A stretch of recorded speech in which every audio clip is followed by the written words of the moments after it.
And good evening, barflies, lounge lizards, and welcome to my yearly Christmas haul, which folks have really enjoyed in the past. But last time I did one, I didn't have even half the subs I have now, so we'll see if you still really enjoy it. But you know, the last two videos have done pretty well, so it's probably about time for a flop. Don't want me getting an even bigger head than usual. And also, I know this one is a day late, and I'll explain that in a minute. But let's start out with books. And the first I got was a nice hardcover collection of Frazetta paintings from me mom. And I'm a giant nerd who grew up in the 80s, so of course I love Frank Frazetta. And man, this thing is huge. I was saying when I opened it that if I ever have need for a makeshift front door, I could easily use this. But this is just a nice... I won't go fully through it, because you're no telling what you might find in a Frazetta book. But yeah, it's just really nice because it has the images on the side and then some information and different places they appeared, different versions. Very, very cool. I was actually a wee bit concerned that this wasn't going to fit on any of my shelves, but yeah, it just will barely fit on my tabletop role-playing game shelf. It's not tabletop role-playing, but it's Frazetta. Close enough. And speaking of tabletop role-playing, I got the 4th edition Basic Fantasy role-playing game. And this is essentially kind of an independent, old-school OSR RPG, tabletop RPG. And what's really neat about this one is I think they essentially just want people to have it, and they actually sell these at cost. Like this book, this whole book is less than $10 on Amazon. I think it was like 8 something. Very cool, and it has that old school tabletop RPG black and white look that I like so much, long before D&D took on its kind of modern YA novel look to it. The old black and white raw. Back when RPGs felt dangerous and exciting. It wasn't just a group's trip to Starbucks or whatever it is they're doing now. But yeah, this is really cool. I haven't really gotten to thumb through this very much yet either, but some really nice illustrations too for a little independently released book. Very cool. A unicorn. Nothing scarier than a unicorn.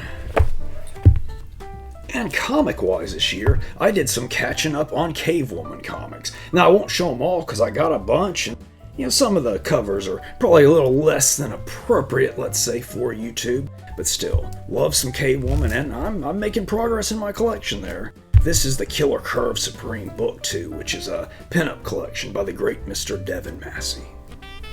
And this is something interesting, and it was a gift from my good buddy Jay Super Awesome from a very nice Christmas care package he put together. And it's just kind of a book on different, scary movies and such, which I think will come in quite handy for research purposes. And now for two things that I think probably only 2 of you are going to care about, but I'm going to show them anyway. And the first is this Power Rangers The Return graphic novel, co-written by Amy Jo Johnson, the Pink Ranger herself.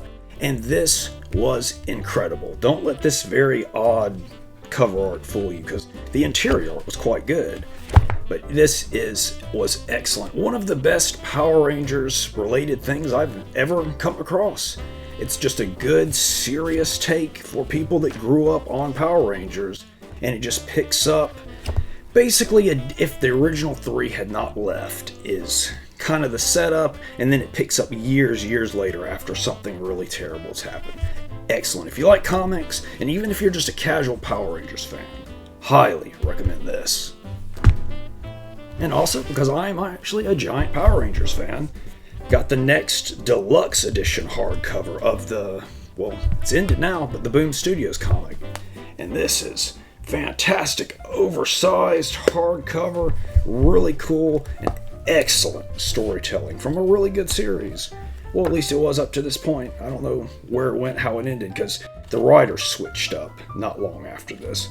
So we'll see where it goes, but at this point it is most excellent. And with all the haul videos I shoot them in a different part of the house, and so you have to deal with my neighbor's AC.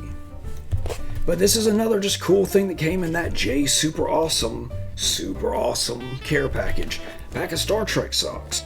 And you folks generally don't see my ankles or anything below the knee, but I wear a lot of wacky socks. Surprise, surprise. And these will be most excellent. You're going to probably hear most excellent a lot in this video. And now, let's get into why this video is a day late. So basically what happened was a big part of my Christmas this year, a little something I got for myself, is I partook of the Kino Lorber big holiday sale. And of course, even though I ordered in plenty of time, it got lost in the mail. And the package just got here today, which is Friday, the day the video should have been going up. And I was actually going to just take this weekend off. It's been over 2 years since I missed a weekend here on the channel. So I figured, hey, I'd take it off. But then I got an email from Mr. Chris Bridges just brutally browbeating me and just really putting me in place for taking a weekend off. So I just felt so guilty and ashamed that I rushed to shoot this video today, and I'll do the editing tomorrow and hopefully get it up tomorrow night, which is the future when you'll be watching this. And by brutally browbeating, I mean Chris actually sent me a very nice email just saying he was looking forward to the haul video this year. You know, what you gonna do? Okay, but the first thing out of the Kino order is I got the Blu-ray. This is all mostly Blu-ray of that Franco Nero classic, Enter the Ninja. I actually picked up Revenge of the Ninja not terribly long ago, so I decided to go back and get Enter the Ninja. And next up is The Web. And this is a film noir with Vincent Price in it. I haven't seen it, but it's a film noir with Vincent Price. He's not the lead. I think he might even be the bad guy in it. But either way, that's something I had to see. And then we have Seven, which is an early Andy Sedaris film. I'm not sure if it's his first. I forget which came first, this or Stacy, but it's one of his earliest movies. So I thought that was really cool, especially that it got such a nice release from Kino. And I think I've mentioned before, I know I have in the comments, that I'm a big fan of Kino Lorber. They're probably my second or third favorite Blu-ray releasing company. It just kind of varies, because number one jumps back and forth between Arrow and Criterion, but number three is always Kino. Next we have Dead Men Don't Wear Plaid, which is one I have never seen, but I've heard good things. And from what I understand, it's essentially they took a bunch of film noir footage and edited in Steve Martin to kind of make it, I think, a comedy. So I am looking forward to that. And again, of course, being Kino, it's a great release with a reversible cover, which I actually think I dig that cover better, so I will probably use that one. Should have done that before, but like I said, this stuff, it came today, like not long ago, so I'm kind of rushing to put this together. And the Andy Sedaris 7 one is also a reversible cover, and its cover is way better. I'm definitely going with that one. Then we have The Perfect Weapon, starring Jeff Speakman. And this was an early 90s martial arts movie, 1991. And let me tell you, I remember very well, there was a lot of hype, at least among my friends group, when this movie was coming out. And it really seemed like Jeff Speakman was going to be the next big thing in martial arts films, but I don't know, it just didn't really happen for some reason. But he was really good. This is a really good one, especially if you dig that early 90s martial arts. And the final thing from the Kino order is Double Trouble, which is a buddy cop film starring the Barbarian brothers, of which I am a huge fan of thanks to their film The Barbarians, which is my all-time favorite sword and sorcery film. And unrelated to the Kino order, but also from Kino and also the Barbarian brothers, I finally upgraded the Barbarians on Blu-ray from the DVD double feature pack that was that and the Norseman. But this is the Kino Blu-ray, so I imagine it's going to look fantastic. Another reversible cover. Even though I think I like this cover better. And something that came as a surprise to me and will probably come as a surprise to you, this was another in that J Super Awesome care package, and that's Godzilla -1. And it feels weird for me to not only own but talk about a modern movie, but yeah, Jack really wanted me to see this one, and I enjoyed it. I was really surprised because I've just never gotten into serious Godzilla movies. Don't like CG Godzillas, but this was a good time. And then also from Jack, Meridian, which is a full moon movie, which I actually haven't seen, but I do remember seeing this one in the video store quite often back in the day. An interesting little tidbit I read in Charles Band's book recently was the monster design. This was actually the costume from Bram Stoker's Dracula. Charles Band called in some favors and was able to borrow the costume after the fact for the film. And then another from the J Super Awesome care package. This is the Death Wish collection. Even though it's Death Wish 2, 3, and 4, it doesn't have the first one. I've been wanting this, and he saw it and was like, he got it for me. So very, very cool. And one I picked up, which I'll have to do a little censoring here, but this is the Severn release of Satan's Sadists with Angels Wild Women. And I'm a sucker for biker movies, so I just couldn't resist this one. And yeah, I like Severn's releases. And it has that cool, I love the black Blu-ray cases. Looks so much better than the blues. And I know they're usually reserved for the 4Ks, but this is just a normal release. Good old Severn.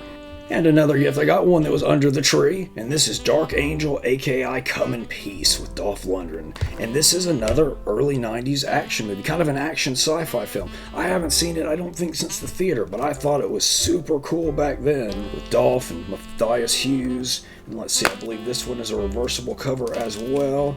Yes, it is, with the I Come in Peace. Even though I always knew it as I Come in Peace, I think I'll stick with this Dark Angel cover because I kind of dig it a little bit more. And yeah, coincidentally, I have another Band-Aid on my hand. I think I had one in the last time I did one of these, because Bryn from Horror Hands had smashed my hand with a monkey statue because he said I was getting out of line. And then this time, my sister burned me with a cigar, which is weird because she doesn't smoke. And another little something I picked up, Hot to Trot. Another one I haven't seen in a long time, but man, did I love this movie as a kid. Basically a Bobcat Goldthwait take on Mr. Ed. I'm looking forward to watching this one again. And now we have Escape from LA, which Escape from New York is one of my all-time favorite movies, but just for whatever reason, I just hadn't seen Escape from LA again since the theater. So I finally picked it up in this interesting little set, because it was under $15 and it has the 4K, the Blu-ray, the DVD, and the digital, which I only really cared about the Blu-ray. But either way, kind of a cool release. And I did some looking into it, and weirdly enough, this one doesn't have a commentary, which is unfortunate because one of the best things about Kurt Russell, John Carpenter movies is their commentaries together. But I looked into it and it doesn't even look like the fancy Scream Factory version of it has a commentary. So I don't know what happened there. And the final DVD release, I got the Battlestar Galactica Complete series, which I'm looking forward to watching. And hopefully might get a little bit of content for the channel out of this bad boy. That is, if I can find the footage or if I can rip the DVDs. See, that's one thing about doing the channel, is I can't always talk about all the things I want to talk about because it's a matter of finding the footage. And if something's copy protected, I can't rip the footage myself. So it's kind of a fine line there of balancing between what I actually want to talk about and what I can realistically find. And now we'll hit the video game section of the haul. And I got a couple video games this year. And first, I got Shredder's Revenge, which is an old school style Ninja Turtles beat 'em up. And this came from my dad. And I'm glad I held off on this one, because this anniversary edition has Usagi Yojimbo, and that's exactly who I'm playing it as. Very, very good. If you like old school beat 'em ups, this one is a ton of fun. And speaking of old school, I got Gal Guardian's Demon Purge. I knew next to nothing about this game. I just read that it's old school, pixel art, side-scrolling, Castlevania-esque game. And that's all I needed. And I started it the other night, and it is a ton of fun so far. It's not a Metroidvania, but it's Metroidvania adjacent.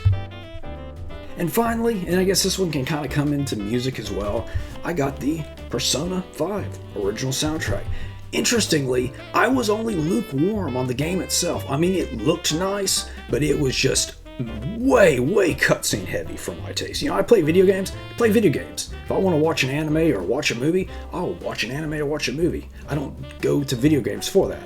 But either way, the video game, kind of lukewarm on. The soundtrack, on the other hand, was excellent. I love this soundtrack. Highly recommend this. I mean, the game really is worth playing for the soundtrack alone. Or, again, if you like really cutscene heavy games, then you'll dig this one. And finally, we're gonna look at some toys that I got. And this was yet another thing from that super awesome J Super Awesome care package. And this is just a cool Leech figure from the newest Masters of the Universe line. And there was actually a couple others who got me as well, but I did not grab them, so too late now. But it also got me a Buzz-Off and a Skeletor. But even cooler, or at least thing I was really excited about, got me a Ronald McDonald pop. Now, I'm not generally big on pops unless it's something just really cool and catches my eye. And this was really cool and caught my eye. It's funny, Jack was actually at Walmart and he wrote me and was like, hey, you interested in this? I was like, well, yes, I am very interested in that. And he grabbed it for me. Really cool. Most excellent. This is going to look great on one of my clown shelves, cause might not come as a surprise to know I have multiple clown shelves. And then we have something really neat that was the gift from my sister, and this is a Felix the Cat little vinyl figure. And this is a really cool kind of under the radar Funko line that come in these like tin cans. Or not tin cans, soda cans. But yeah, they're really neat with really neat little figures. A lot of really classic cartoon stuff. And I've been on a big Felix the Cat kick recently. So yeah, very cool to get this. Actually, I'll open it up and show you people, you fine folks out there.